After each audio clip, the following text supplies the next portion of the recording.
One sunny morning, Ravi was walking near the edge of his village, where the fields. By the big peepal tree beside the narrow stream, he heard something strange, a rustling whisper. "Take care of us, and we'll take care of you." Ravi stopped. Did the tree just speak?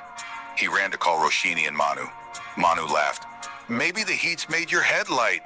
But when they saw dry roots and wrappers near the tree, Ravi said, "Even if it didn't talk, should we let it suffer?" The three friends cleaned the area, watered the tree, and built a small mud fence. Roshni painted on an old wooden board, "The tree that speaks." Soon other village kids came. They planted small saplings nearby. Months later, heavy monsoon rains came. The floodwaters rushed down the mountain, but the saplings and the trees held the soil. The fields were saved. The village elder smiled. "Looks like the tree really did speak." Ravi grinned, "In the language of leaves."